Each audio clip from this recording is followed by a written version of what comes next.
Call me Dice. Mina Suvari guest stars. You look outstanding. I bet you say that to all your assassins. New Cape on NBC.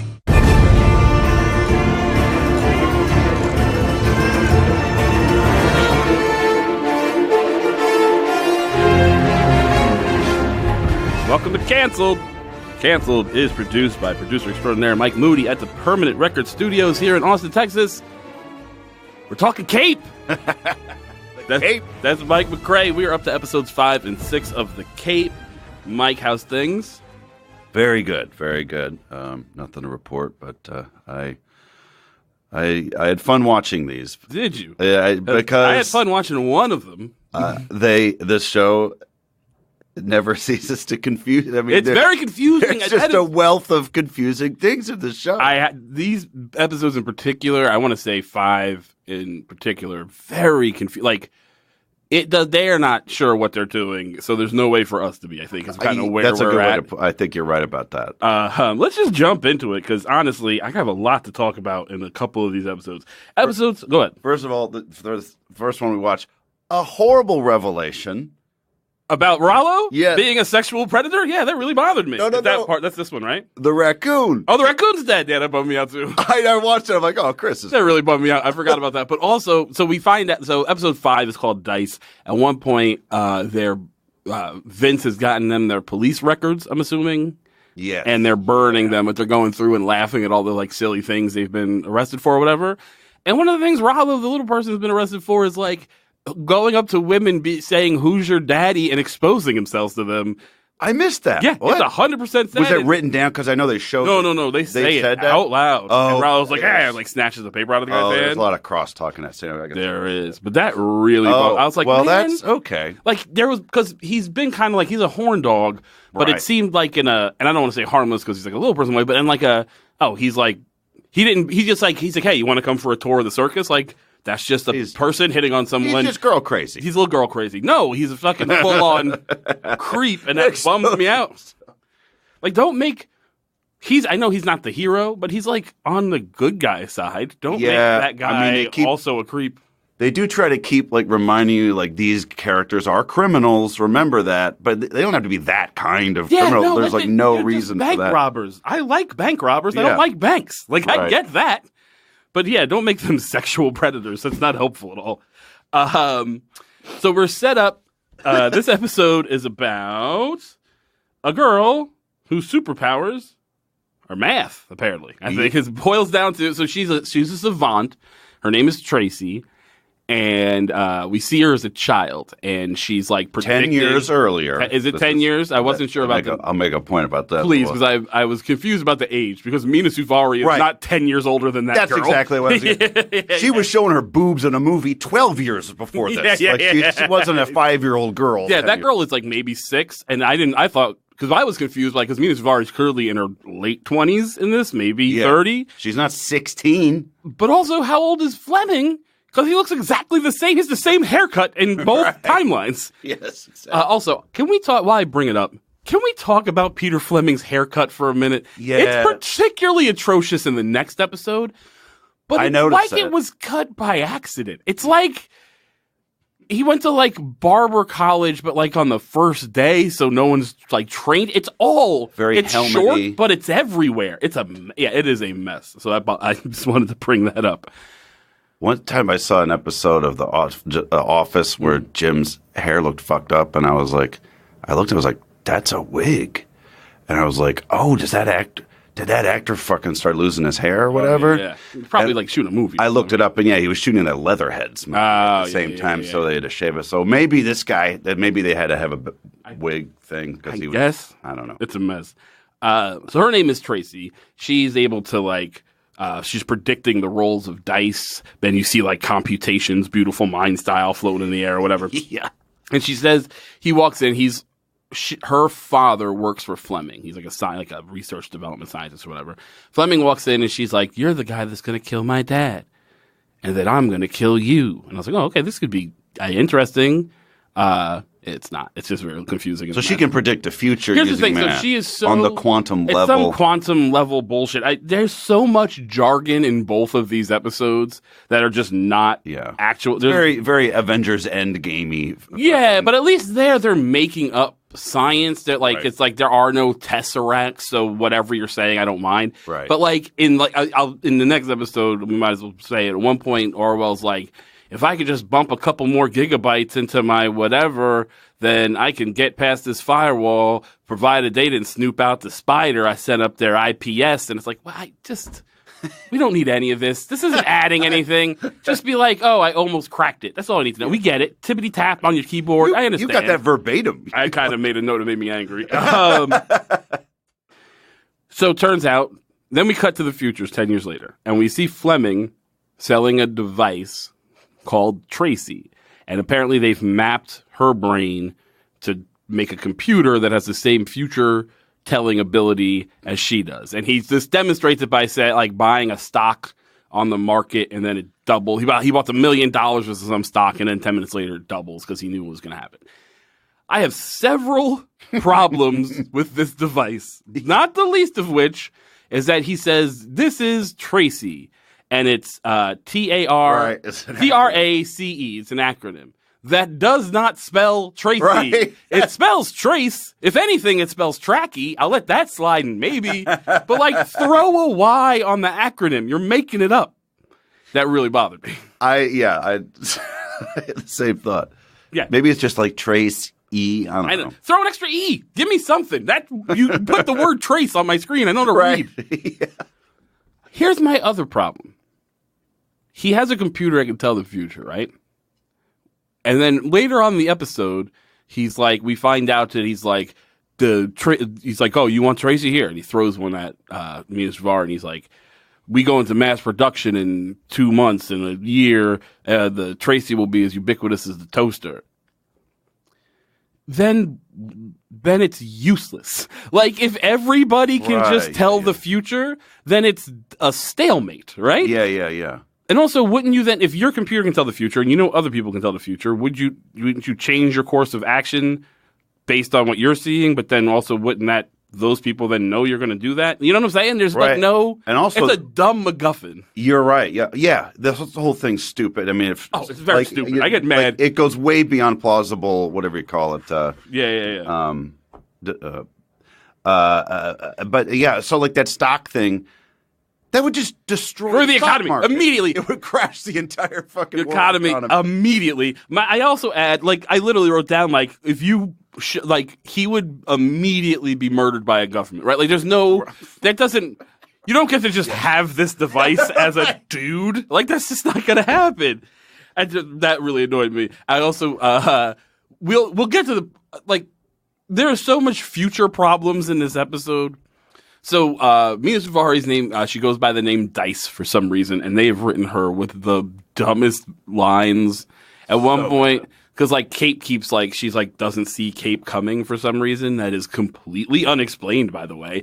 They say that she can predict, the future with, such a statistical, closeness or whatever that it's essentially fact. Yeah, so why is she's just doing massive calculations in her head about? I have such a problem with where they take that. But so if she can see the future, particularly to the degree where they take it, then how come the Cape can just walk up behind her all the time? It's not even he's particularly sneaky. Spot. That's how we fix that little plot hole. Yeah. She calls these things her blind spot. She even says at one point, she's like, "Oh, I like that you're unpredictable. It's quite a turn on. Reminds me that I'm not God." And I was like, "Well, just shut up." There's so many horrible lines. But here's where my biggest, I think, problem with where they have where they take her future telling ability.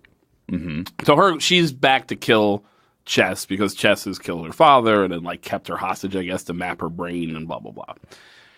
So she goes to there's a casino night that he's throwing or whatever, and she switches out some dice as a bomb and tries to blow them up. That doesn't work. They're all around a craps table. Right. She blows up the craps table with these dice bombs, and it's Like Huge everyone blows, yeah. and he's fine. So that's another thing in movies and TV. Like you can just make people survive explosions for some reason without explaining it. Not only is he fine, they have him go to a doctor, and they're like, "Do you have any nausea, headaches, whatever?" And he's like, "Just your incessant babble." Like he's still snarky after being blown up. Yeah. Meanwhile, in the next episode, for some reason, Cape's got a couple broken ribs. They don't explain that shit at all. No. So anyway, we'll get to that in a minute. The other thing with my problem with her is, so in the beginning they established that she's a savant, autistic savant, and she also has sociopathic tendencies.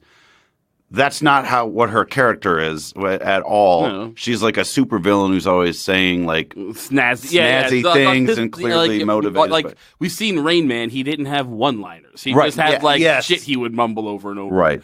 So they just dropped that whole name. Oh, for sure. They also but then she's also like writing shit on the wall, like that kind of crazy, where she's like, God is dice, or like God is in the dice, or some shit like that, and like math equations. But here's where I get for real furious at this, where they take this fucking episode. So that's the first attempt. Then the next attempt, she just, like, they catch her, right? And Fleming, for some reason, is like, I guess we're supposed to believe that he has some like, he can't place why he knows her, but he knows her. Doesn't recognize her, again. Well, he doesn't recognize her, but there's something, right? He even says at one point, "Don't think because I have feelings for you doesn't mean I won't destroy you." And I'm like, your only interaction up until this moment has been her trying to blow you up. What the fuck are you talking about? But she goes to Art captures her. They sit around at a table at a restaurant with Fleming. Fleming's like, "Take off her handcuffs. What is this? I'm blown away by your mind." He says at one point, he's like, "I see the world through a prism of strategy, kind of like," and she's like, "a game of chess." And he's like, yeah. But here's what I love. First off, she says it the way, like, I don't think she meant to, but she's not a great actress. So she says it like I said it before she did in my head, like a game of chess, like annoyed by how dumb the line is. But then his response is exactly like he's so excited that she got it. It really annoyed me. So she says something like, "If I knew I was had dinner, I would have made myself up or whatever, and my compact's in my purse." And he's like, "Bring her compact."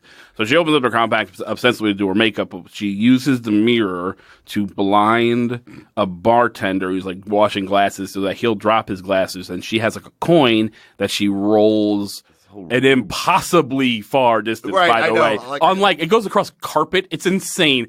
Its fucking coin rolls so far, specifically into one janitor's closet where there's a guy cleaning a mop or whatever, and he bends over to pick up the coin, which knocks the mop into a thing, which spills a thing, which sets off an electric thing. She makes a Rube Goldberg routine.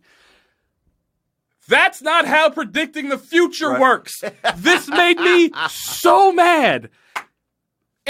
Her ability. Her thing is to see the So when she does the thing at the whatchamacallit, at the casino, the first assassination attempt, they are watching her like security footage or whatever, and it's like she gets places that are supposed to be super secure, and it's like she walks between the raindrops. But that I can buy. She can see the future. Yeah. She knows exactly where everyone's going to be at whatever moment, and she can kind of walk the path. Like the late stage Groundhog Day. Yeah. Exactly.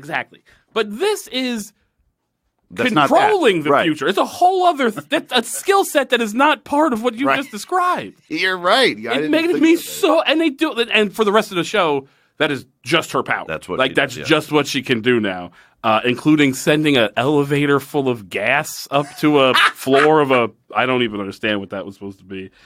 That really annoyed me. How do you? It wasn't a propane tank.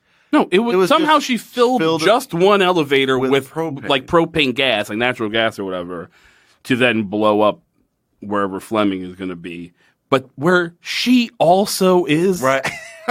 Her plan to blow up the gas is to literally pull out a lighter and light it. So she's just going to kill herself as well? I thought that's what was. She's like, fuck it, I'm taking you out. I'm going out myself. I got nothing to live for since you put my brain in a tablet.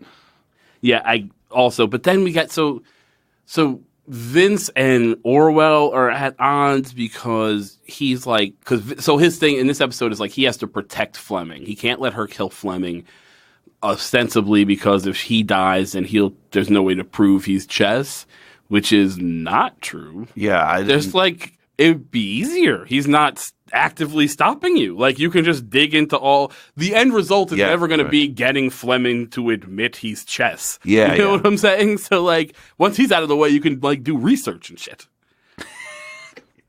This episode is just a goddamn. It's such a. And here's why I say it's the first. And I wrote down this is the first truly bad episode to me.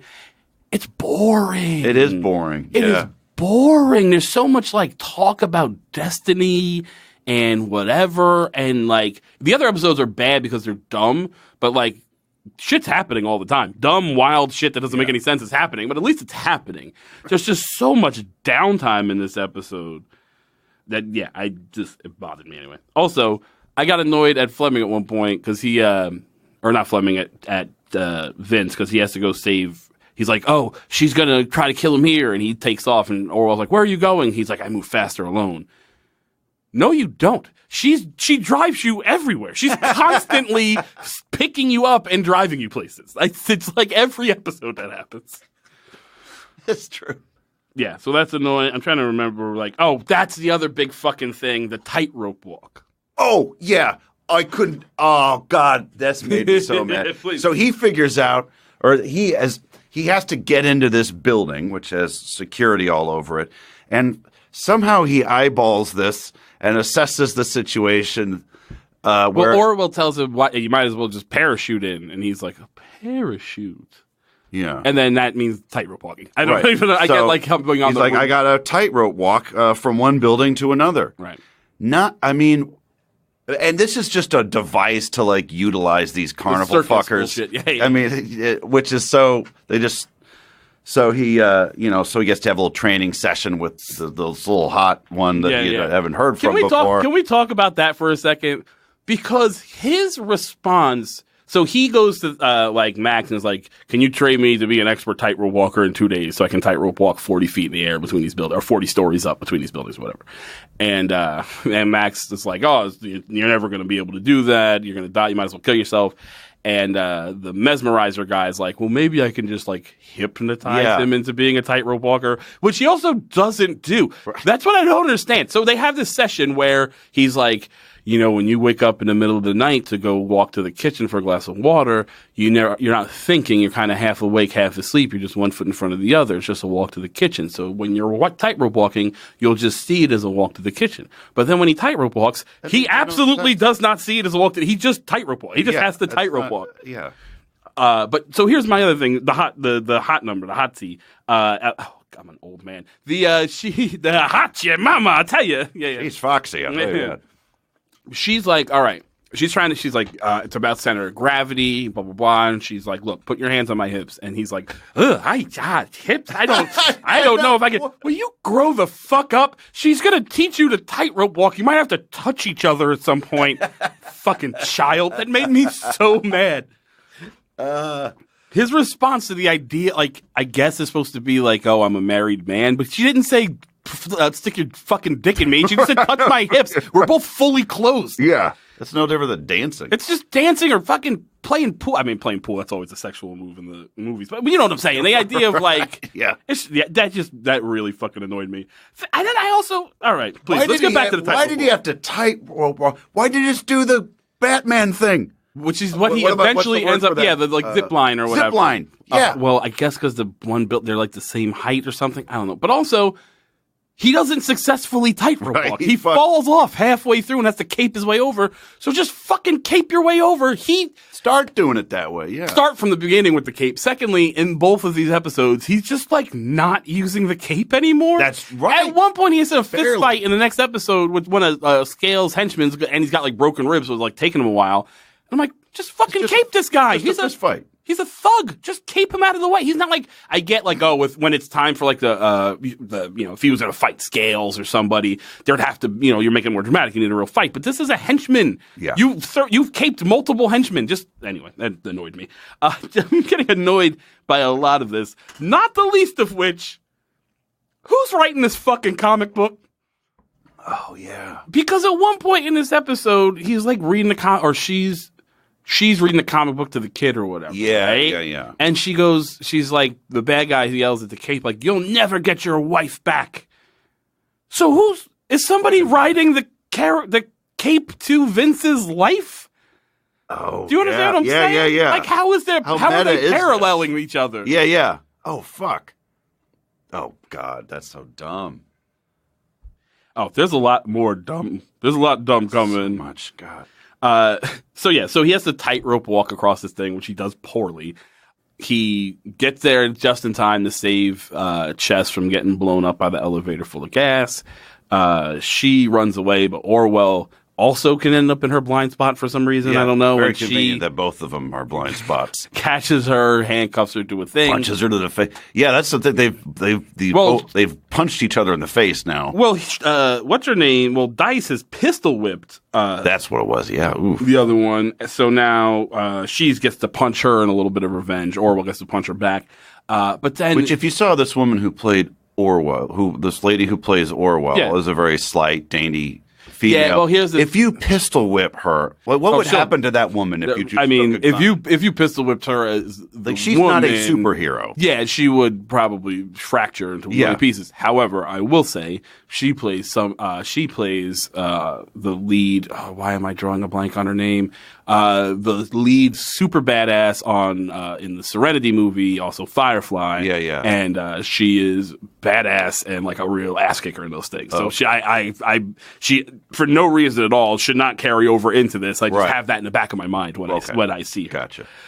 So he saves Fleming, right? And then Fleming he says like, what would happen if I destroyed this Tracy or whatever? And he's like, we build it again. Might take another couple years, another couple $100 million or whatever.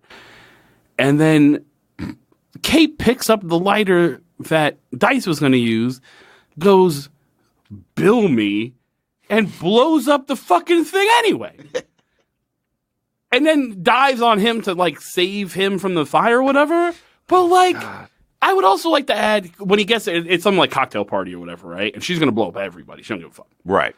He's like, everybody out of here. This place is right to blow. And then maybe a minute, maybe 2 minutes later, he blows that whole thing up. They're all very much dead. They did not get that far away. They're on the 40th floor of this fucking building. They didn't get down. Still, I mean, and think of just the level of like endangering human life that he did by doing that. But just to what? I want to make sure. A one-liner? Yeah, that annoyed me. And then, so that's we find out she's gone to like their Cape's version of Arkham, whatever the prison, Owl Island or whatever prison. And we see Chess. Now I have a question about Chess. There's some Chess stuff going on. Split personality? Does he have an actual split personality? I don't know what's going on because like Elliot Gould extremely briefly was in this episode. Holy shit! I forgot about that. Why is he a 2-line character? I do not know. He's the doctor who tells him like, "Are you okay?" I could only hope that he's just going to be in it more later. But like Elliot Gould was checking him out, and he's like, you're fit as a fiddle. Have you been visited by your friends?" Oh, right. I kind of forgot about that. Yeah, and then he's like, no, I think he said no. So they're setting something up, like it's like, Yeah, because at the end of this episode, he's like, "Oh, do you want to play a game of chess?" And then it turns, and he's just playing against himself, but with the chess eyeballs. So now I'm like, does he have monster chess eyes? Right. I don't understand. Yeah, because he did not put them in, or is this a hallucination? Because here's my thing: if it's that's a split personality, let's say it is, right? The last time we saw the chess eyes, he was interacting with Vince Faraday.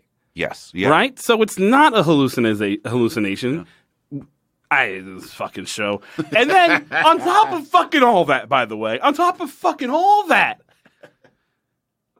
at the end of the episode, we get a flashback. Like, they're mad at... the rest of the Carnival of Carnage is starting to get mad at Carnival of Crime, starting to get mad at Max Malini because they're like, we're supposed to be fucking criminals. You got this Vince guy here all the time. He doesn't let us fucking do anything. What are we doing here? It's like Vince says something about like, was it all meant to be or whatever? We get a flashback to the day that Vince got blown up and dragged to the Carnival of Crime in the first place. Rollo runs in. He's like, "Max, there was a big explosion in the train yard. I found a guy with a mask and blah, blah, blah, and a cop's badge." And he goes, "Bring him to me." And he runs out. Rollo leaves. And then Max unrolls like a parchment. Yes. Some sort of like weathered old thing. We're supposed to believe it's very old, right? And it's like a calendar. It looks like is this astrology? And then he's got like some weird little symbols. Like there's like little statues and like maybe a cannon or whatever, and he kind of moves them around on this thing, and then he's just like, oh, maybe it is true or some shit like that.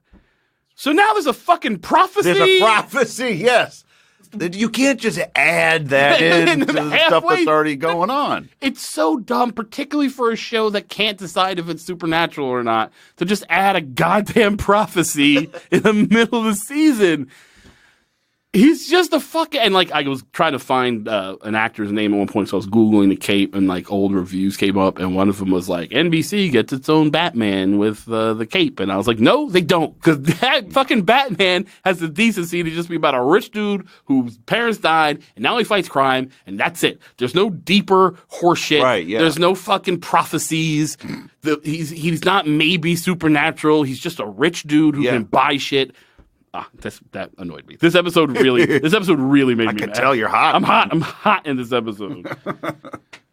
Which brings me to the next episode, which I kind of liked. Like, it was dumb, but at least here's the thing. It quote unquote made sense in that until the end, sort of. But we'll get there. We'll get there. But like, what I mean to say is, there's a story. With making sense. Put it that way. It flirted with making sense. And it slow dance sense, a little bit. It made sense in as much as, okay, so here I could break down the plot pretty easily. Fleming hires another couple of assassins from that group that he hired the poisoner from to try to kill Vince Faraday. They're called Goggles and Hicks. Goggles is the spotter. Hicks is the shooter. If you know anything about snipers, there's always a spotter and a shooter. The spotter measures wind and blah, blah, blah. So it's basically a more version of that. Goggles is a big fat dude in a wheelchair. He's like, oh, I can track him. I can figure out how he thinks, how he eats, or whatever. And we'll use that information to kill him. Hicks is the brother. He's going to do all the killing. That's basically the episode, right? Yeah. I can tell. And then Vince has to fight back and eventually win, right? And Goggles is a character actor that you Goggles' name is, because I wrote it down because I enjoy him very much. He was in that John Cusack movie. Oh, he was. It was that serial killer. Identity. That's what it was. Is that fucking piece of shit that I kind of like? It's bad. It's dumb and bad, but there's parts of it that I think I enjoy it. Where his name is Pruitt something. Hold on, I'll find it. He's on Deadwood. You know him as the big fat guy on Deadwood who hung outside of the school to protect kids or whatever. He's been in a bunch of shit. I like that dude a lot. Prince. Where the fuck is his name? I wrote it down because I wanted to say his name because I find him. I enjoy his work. It is. I did not find Hicks to be that good of an actor. Hicks is not a particularly good actor. We'll get to his name when I fucking find. There it is. Pruitt Taylor Vince is his name. Oh, I enjoy his backwards. work. It does. He's ending with the first name. That's weird. I think that's. But I do enjoy his work. But yeah, so there's your story in a nutshell, right? Now, the other part of the story is kind of twofold. Vince is woken up with some broken ribs, apparently. And I mean, like, look, I get it. That's the Batman, the new shit where he's popping pills or whatever. Like, you're just a person, so you're going to get beat up by these activities. They didn't really tell us what happened in the previous episode because he was fine. Did not see fit to explain. They don't try. They don't give it. They don't try at all, which I find annoying.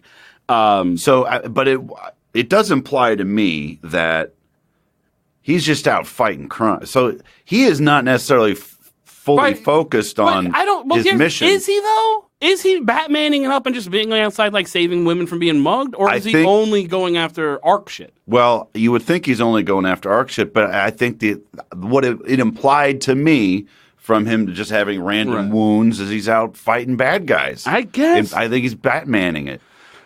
We got to go back one. So it opens with a man in the desert, some fucking place. I don't know. Oh, Afghanistan. Is it Afghanistan? I missed it. He's like, but he's just a white dude. He's got like a rag around his head, but it's tied with a necktie. He's like clearly in a business suit, but there's no explanation of how he got to the middle of the desert in Afghanistan or whatever. That was so confusing. And you see the guy in the wheelchair where he's in like the van in the tech stuff or whatever, and he's like, here are the coordinates, and then that guy gets shot from out of nowhere, and there's a sniper. The Hicks is a mile away sniping him, whatever. They then meet up with Fleming because Fleming's hiring them to kill the Cape, and he's like, I want you to kill this guy.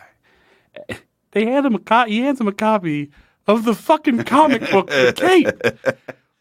What? Like, look, I understand that you don't know who the Cape is, but there have been flashes of pictures and blah, blah, blah. One, why would you hand someone, an assassin, a dossier that is just a comic book? That is unhelpful. What you do in that moment is go, look, we don't have any real information on this guy, but he's running around our city, wears a cape, go fucking find him. You don't hand him a drawing and not even like a police sketch, just a fucking comic book and be like, please kill this guy. Because even that guy is he goes, the Cape, issue 162, written by so-and-so, and I guess you want to kill one of these guys, I can if you want. That's my problem with that. Like, if you are going to have, if you're writing this and you are going to have like the dramatically, I want you to kill this guy. You can't have guy like not understand what you mean. Like, well, I guess you mean kill the people that wrote the comic book, because that's weird. But okay, we'll do it. He's like, no. I mean, the guy like that. You just fucked up that scene. Also, yeah. They meet him in this weird like desert place. Which where is Palm? What like ecological? What hemisphere? Part of it? Yeah, I have no idea. Where is it supposed to be? No clue. In my head has been Florida this whole time, just because they said Palm, but like right. But then there's the desert. It's a lot of desert, and I don't know if there's a lot of desert in the city. We get a lot more flashbacks, which I'm fucking tired of, and disgusted by. At the first flashback, the idea is like, what would he be doing on his day off if he wasn't the Cape? If none of this that's the theme. Your day off. Yeah, it pretty Saturdays. Much is. Yeah, Goggles sitting there talking about Saturday morning cartoons. I'm like, okay, I get it. Each episode has a theme, guys. I get it. So we get a flashback, and he comes into the kitchen. His wife's cooking breakfast, and he's like, she's like, "What would you want to do with your day off?" And he like picks her up and puts her on the counter. He's like, "I want breakfast, like all sexy or whatever." And she goes, "How do you want your eggs?" And he goes, "Fertilized." Oh yeah! I almost threw up. That is not sexy talk. Even if you're married, that's not like. Even if you've had conversations about getting pregnant again, that's not sexy talk. How do you want your eggs? Fertilized. Ugh. And then the kid walks in, by the way, because the kid's supposed to be asleep. By the way, what I've gathered from this conversation is because she's like, "Where's Zach?" or whatever the fucking dumb kid's name is, and he goes, "Oh, she's like, he's sound asleep." So you're just gonna fuck in the kitchen then? With your kid in the house? I don't have kids. But I assume, yes, your kids are maybe asleep and you want to fuck. You do it in the bedroom. Yeah. Or somewhere not in the kitchen where they absolutely will walk into. Right, yeah, exactly. There's no door. They're just trying to wander in. On the counter. On the counter where you make your kids fucking lunch. Gross assholes. They're really fucking annoyed me. Yeah. So just add like domesticity to the list of things that these writers are not familiar with. Yeah.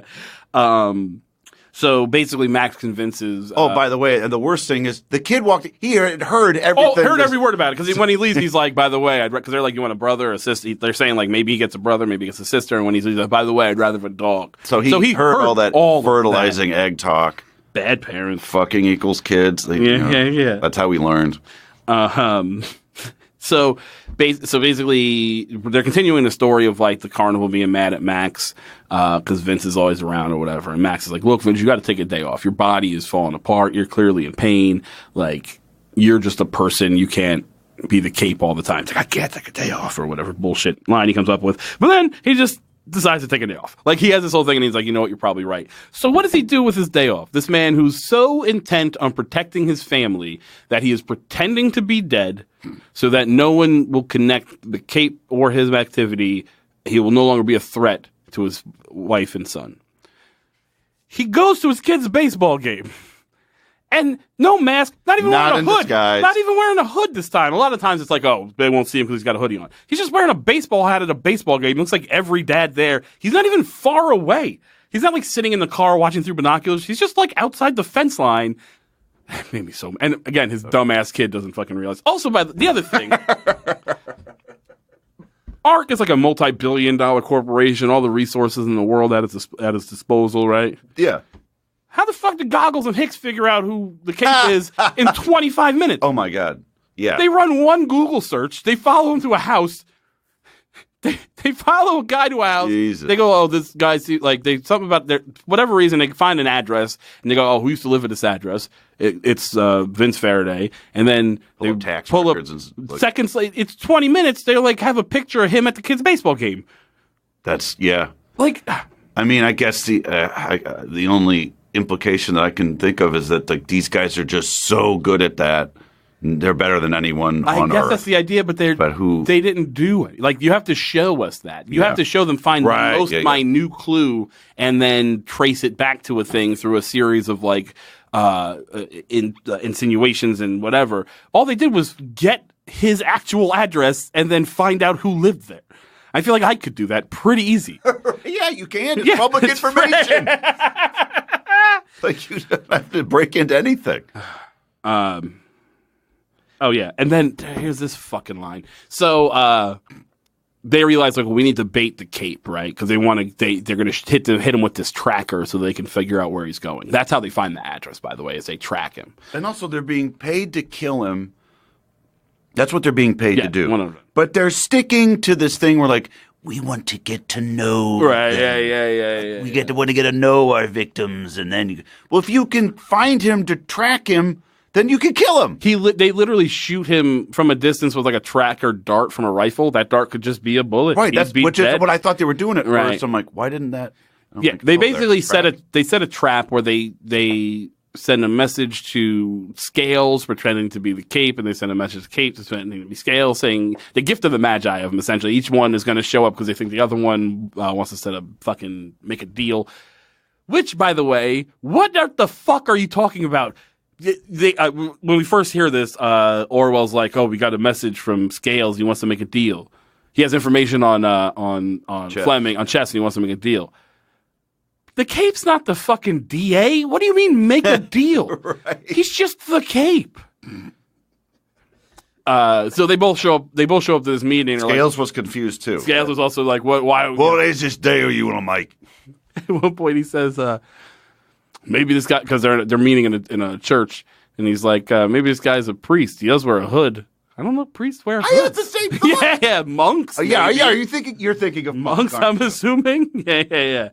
So while they're there, they shoot him with this tracker dart, and that's how they eventually track him outside of the house he used to live in, and blah blah blah. But Orwell's like, I don't understand, like. I traced it back to Scales' IP address, which why you would possibly know Scales' IP address, I don't understand, but fine. But the Goggles has spoofed it to make it look like it came from that IP address or whatever. And she says, I only know one other person who could set a trap like that. And Cape's like, who? And she goes, me. Fuck you. That is not how the English language works. It's trying to be clever, but such a dumb fucking line. Yeah. I only know one other person, and that's me. That's fucking stupid. Yeah. And the other thing going on is that our friend, the dumb kid, has made a friend. Yeah. He's made a fat nerd friend with glasses who is a nerd, but also stupid. Because he's a nerd in that, so like he sees the son setting up a camera on the fire escape or whatever. And he's like, if you want to, what are you trying to get a pic? He's like, oh no, if you want to, like, you'll get an image that way, but if you want to burn it to the hard drive, you got to do it like this, and I can help you. So he's smart. But then he also says to him at one point, do you believe in werewolves? I saw one once. Well, not actually, but I found his droppings. I put them in a jar. They've turned white. Do you want to see it? So this kid is smart enough to, like, rewire a camera so it writes to a hard drive. Yeah. But then he's also just got a jar full of dog shit in his house. Fucking idiot kids. Oh. But it's like he's going to have a friend, and he doesn't have any friends anymore because they all think he's Chess's kid or whatever. And his friend is like, oh, we're going to eat ice cream and get sick together or whatever. I'm supposed to care. I don't. The other thing I'm supposed to care about, and is making me very angry, is the wife. The wife goes to the black ex-partner. Who, by the way, is now chief of police. They who appears to be out of nowhere. Who appears, I'm guessing, 28 years old. This actor is, and he's chief of police. Chief of police, by the way. I would also like to add a touch of gray in his hair, anything. Yeah, he was a detective before Ark took over. Also, how is there still a chief of police There's just ARC now. I get that they're police, but like whatever, it doesn't matter. It is a dumb thing that they say. But they're at she confronts him at some party they're throwing. Him and his wife are throwing, and she's like to celebrate him being chief of police. I didn't even catch that. I didn't even catch that. She was crashing it. Clearly. Yeah. That I get. She was invited. That I get that she was crashing this party, but I didn't catch the promotion thing. She goes to him and she's like, "Look, do you remember the fucking my client I told you about, the homeless guy?" ARCs disappeared him after they found out he knew, that he framed my husband. And they disappeared all the transients that lived down at the train tracks. And she's like, look, and he's just blowing her off, essentially. It's like, look, what do you want me to do? I'll look into it. She says to him, she goes, don't you know you're the only one I told? Well, then how are you not fucking putting this together? If he's the only person you fucking told, and he works for ARC, and then 2 days later, ARC mysteriously disappears all of your witnesses, you can't trace. You're a lawyer. You can't trace that back 2 steps. I don't know. I think she is in that moment kind of piecing it together. I don't think they show it well enough because she then keeps going like, do something. But then she's like, she seems to start accusing him at the end of that scene, doesn't she? Like, something. Yes, a little bit. So they just, I think that's what they were kind of going for, but like they didn't, there wasn't like a moment of realization. There should have been that. There should have been like, but you're the only one I told. Oh, you're the only one I told. Something like that. Yeah. And then, but there wasn't. They just sort of like, okay, well, let's just, without her changing tone throughout this conversation, start accusing him of being behind it. Whereas she first walked in to like try to get more help. Yeah, you're right. So the scene just doesn't work. There was multiple attempts at killing Cape from these from Goggles and Hicks. Yes, one of which is a drone with a machine gun in it. By the way, so he's sitting on the park bench with Orwell having this conversation about how he's taking his day off or whatever, and she's like, "Oh, I would get my nails done or whatever," and then she's like, "Vince, look out! There is a drone 4 feet from them. Maybe it's very close."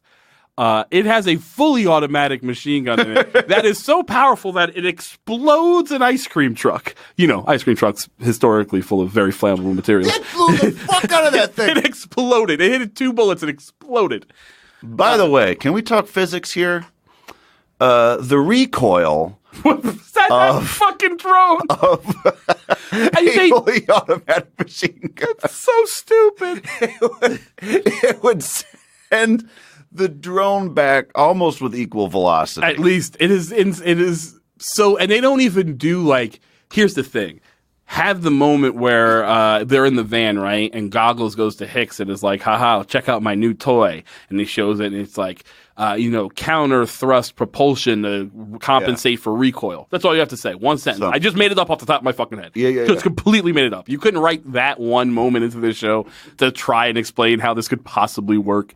Also, it's a drone the size of a drone you buy at Best Buy. Yeah. It's very small. It's not like a Predator or something like that. Right, you know what I mean? It is a small toy with a machine gun in it that misses them at multiple opportunities from point blank range. Not good. They are They then try again. So they run and hide in some old theater because they realize they're being tracked. Well, before that, they're running away from the thing. They blow up the ice cream truck and they run into a tunnel. And then the device can't go into the something about the tunnel because the signal, too much concrete and a signal. Or right. Whatever. So they are safe in that moment. Right.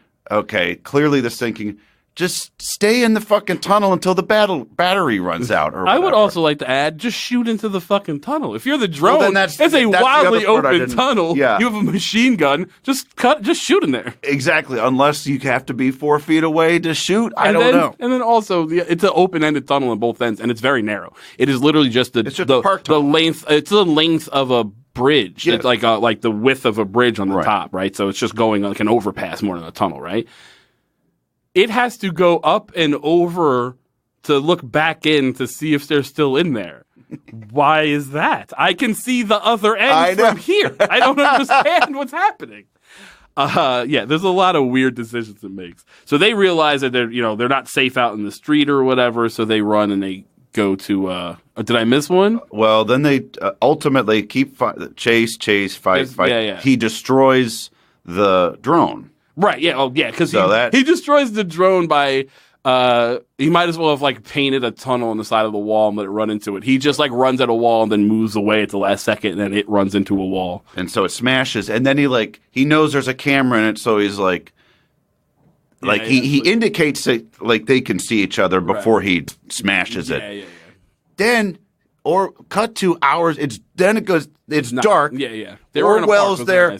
They are at the same place at the thing. They're looking at the fucking drone at the same place where it was destroyed, where those assassins know he is. Do you see what I'm saying? I didn't even notice that. It's so funny. Take the thing and leave because they know you're there. It's very portable. It's a small thing. It's a very small thing. It's not like some giant thing they have to go back to and check. Yeah, that's really annoying. They go... Jesus. So they go and hide in some old theater. I'm not sure how they break in there or whatever. There's like a half supposed to be sexy thing where she has to look over him. Like he has to strip a little bit and she's got to look on his body for a tracker, which she they figured out there's a tracker on him, yeah. They show Goggles and Hicks shows up. Hicks is wearing blackface, which I found uncomfortable. And then, not actual blackface. He doesn't have the military. He doesn't have the lips, but he just has like black makeup on his face because he's in like military. He's an ex-military guy. Now, but what's so funny here too is Hicks has been shown mostly as like precision for the most part, right? He's a sniper, right? He's got this joystick thing with the drone. He shows up here with 2 machine guns shooting from the hip. Yeah, not even just screaming too. Like he's also supposedly like a silent killer. Just, just into the theater. And I must have missed something because the next thing I see, Cape and Orwell have escaped and are just in they find out with the van. They're in Goggles' van. They find the van and jump in. But they fight him first. I missed most of the fight, I think, because I was kind of just zoning out. I've been running this benefit thing, and I'm not paying a whole ton of attention. So he gets in so he walks in and goes, and then he throws the machine gun down and pulls out the knife. Oh, because he's been looking at this knife this whole time. I figured a knife was going to have Bowie knife he has. Yeah. So the machine gun served no purpose other than to blast. Make a bunch of fucking noise. So now he's going to kill the guy with the knife, who isn't even near him. But anyway, he fights and he starts beating the shit out of this sniper. Gotcha. And the best part about that was like Goggles is in the van and he can see point of view so he sees that the Cape is beating the shit out of him.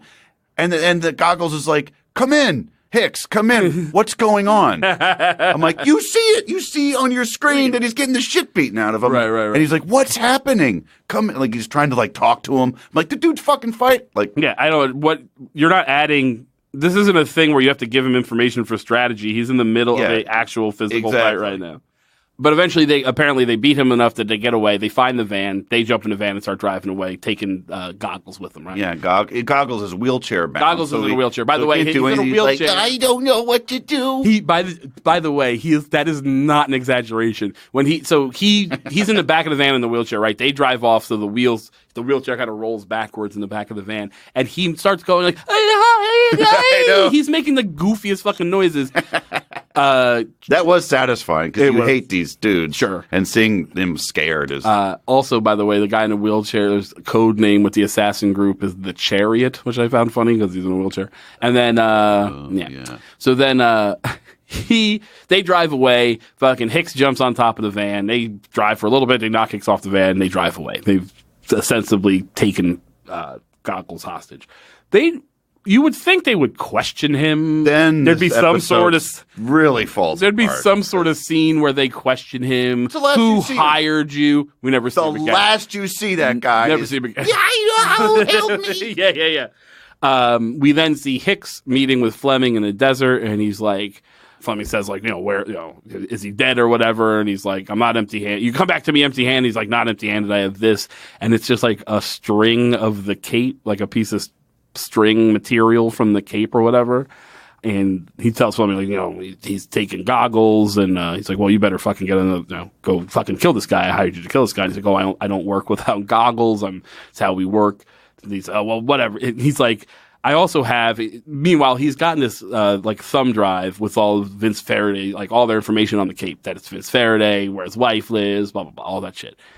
He's about to hand it to Fleming, and he's like, I'm not empty-handed. I also have. And Fleming's like, you incompetent idiot, you're fired. Yeah. And he goes, oh, all right, well, I'll just keep this fucking thumb drive then. And then he shows up at the diner where Vince and Orwell are having breakfast, which, I mean, that also, he had tracked them there previously, right? Remember, there's a scene where he's like, got the hat on. Explain it. So he's got a hat with a camera in it, right? So he can film them while they're eating breakfast. But the camera is only in the front of the hat. And he's sitting at a counter, and they're sitting at a table behind him. So he has to turn in the most obvious way and just stare directly at them to film them. It's not completely obvious. He shows up there and he's like, look, I know who the fuck you are, Vince Faraday. I just want my fucking brother back. Goggles and Hicks are brothers. I didn't realize that till the end of the episode. I don't know why they had to do that. He's like, we can keep a secret if you can keep a secret. Just tell me where my brother is. And Vince is like, sorry, I got a code. And in the meanwhile, he's been like, we know who you are. We know where your son lives. We know where he goes to school. We know your wife works. Which is on the thumb drive, which he takes off of his head. And it seemed like the actor said, ow. Do you notice that? Like, this very, awkward and, this guy's not a good actor. I'm sorry if you're listening. But takes this thing off. He's like, like a real person ow, snagged it on his nose. Why did you have that in there? And then Vince is like, sorry, I have a code. Does your code involve keeping your children alive, you fucking dickhead? Just tell him where's me, because here's why. He's like, tell me where my brother is. Orwell just goes, oh, by the way, we took your brother to the fucking Oak Island prison or whatever it's called. Which, by the way, private citizens do not get to take people to jail. That's insane. That's my problem. With what evidence? There has to be a trial. All sorts of things. You could maybe theoretically citizens arrest. So you gotta call the cops or something, but there's steps. You don't go straight to the prison. You don't go It's fucking insane. You could take him to the police station. And it's not one line where he's escaped from that jail. Right. Or then it's like, okay, maybe we can there you go. something, right? Or if he's a known criminal or something. Right? Nobody knows who this fucking guy is. He's a mystery. They just took him, we brought him to the prison or whatever. So, but here's my point. I get you have this code, right? But he's in fucking prison. Just tell him he's in prison. Yeah. He'll find that out eventually. Protect your fucking kid, you idiot. God damn this fucking show. And as much as I'm yelling at this episode, I found it much more enjoyable than the previous one, because at least it's it's real over the top and dumb. Where Dice was too, but in a real ineffective way. Where this I could follow a thread. There's a lot of shit that doesn't make sense, but I can follow they don't until suddenly the end, halfway through the episode they don't suddenly become magical assassins. Right. You know what I mean? Yeah. They don't go from using math to predict the future to being able to control the fucking future. Yeah, so that I didn't mind. But that being said, I came in hot. I still kind of like this show, though. episode 5 I thought was actively bad. But I had fun watching episode 6, and I am curious to see where we go. Yeah, no, and there are 4 more. There are only 10. Yeah. So, which is actually better than I thought. I thought we were in for 16, and I was like, oh, man, I don't know if I'm going to make all these. But this one... By the way, we had a Twitter interaction about the last episode. Yeah. Someone was saying... Did you look into this? Chess is part of I think maybe DC? I think it's maybe the character, maybe the actor, maybe. Oh, I think. Okay. Hold on, let's look this up. I'm guessing it's just the that makes more sense. I think it's just the actor probably ended up on there. Anything you want to plug? I got nothing right now. Oh, I'll be at Cap City Comedy Club here in Austin. I'll have to look at the dates, but it's June 23rd to 8th or something like that. So it's that last weekend of June. You gave some wild dates. You said the 23rd through the 8th. Oh, no, can't be that. 25th through the 8th or something like that. Anyway, so definitely check that out. We'll put that up on the show page and shit. By the time this comes out, we will have already done our Yellowhammer Fund benefit, and it was a rousing success. So thank you all for coming out to that.